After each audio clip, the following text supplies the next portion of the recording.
For a very long time, we have perceived God as a man in the sky wearing a white robe. But is that who God actually is?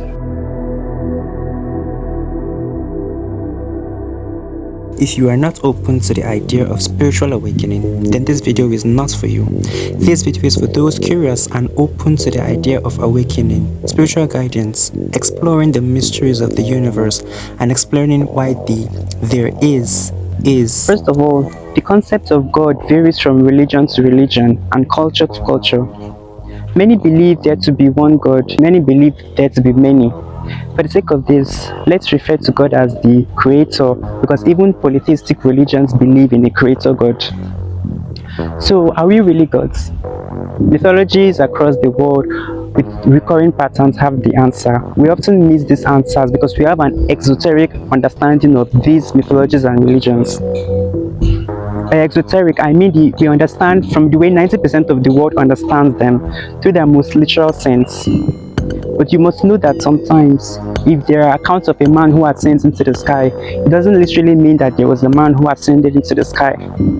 Rather, we must understand the symbolism behind them. Messages are encrypted in the stories we are told. And for us to get a better understanding of how the world works, we must understand these secret messages. Several religions and spiritual traditions embrace the idea that individual souls are ultimately fragments or expressions of the divine, essentially that every soul is God. You begin to notice a common theme when you go deeper into the mystic levels of these religions and belief systems. Christian and Islamic mysticism hold some answers. In Sufism, Islamic mysticism, the concept of Wadat al-Wujud, unity of being, associated with Ibn Arabi, states that all existence is a manifestation of God and the soul's journey is to realize its divine origin. There is a famous Sufi saying, "I was a hidden treasure and desired to be known, so I created the world." In Christian mysticism, Gnosticism, Gnostic sects believe in a divine spark within humans trapped in matter but capable of reuniting with the pleroma, divine fullness. So the pattern with major religions is that when studied in an esoteric level, the layers of fog caused by centuries of manipulation are stripped away. You not only begin to get a deeper understanding, but also begin to understand why certain books were banned by the church and why you are forbidden from knowing certain things. Those books were removed because they are blasphemous or don't align with the Bible, you say. Well, of course, that itself is proof of manipulation of what we know as Christianity today. Mainstream Christianity and Islam reject such beliefs in a divine spark in every cell of the human body or in any cell at all. They want absolute submission to the all-powerful deity, which is the creator. In other words, they want you to worship a being you cannot tell whether it exists or not. What if I tell you that worshipping of any kind to another being is like giving all your money and treasure to a random person you see on the streets? Many of you would think I'm saying nonsense, but the truth was never meant to make sense. Even the version of Christianity that hasn't been manipulated for centuries by the church tells us that the kingdom of God lies inside of us. And the mistake we often make is to take things in their literal sense. Heaven is not a place in the sky where we worship God forever. It's a state of being reunited with such source consciousness from which every soul is fragmented. The esoteric meaning of the parable of the prodigal son surpasses sin and repentance. Rather, it talks about the soul's journey back to the source, the Father, after being fragmented. The Gnostics believe that Yahweh, the God of the Bible, is actually the devil. And this holds some profound truth because think about it, the one being we all worship is Christians and are told to fear is the God of the Bible. He is said to be a loving God, but the relationship with him should be based on fear, so much so that if you talk against him, you commit the sin of blasphemy. In Christianity, God, Yahweh, is the sole omnipotent creator of the universe, existing as a trinity, Father, Son, Holy Spirit, who fashioned the world out of love. In Islam, Allah is the one, eternal and all-powerful creator who spoke the universe into existence with no partners or intermediaries in creation.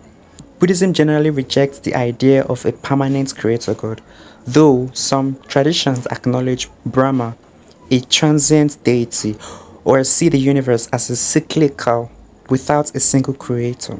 In Hinduism, Brahman is the ultimate formless reality behind creation, while personal gods like Brahma, the creator, Vishnu, the preserver, and Shiva, the destroyer, govern cosmic cycles. In Greek mythology, chaos is the primordial void that precedes creation, with later gods like Gaia, Earth, and Uranus, sky, emerging, but no single all-powerful creator deity exists in Greek mythology. In Chinese mythology, Pangu is the primordial being who formed the world from chaos, while the Jade Emperor oversees cosmic order, but is not a creator in the monotheistic sense.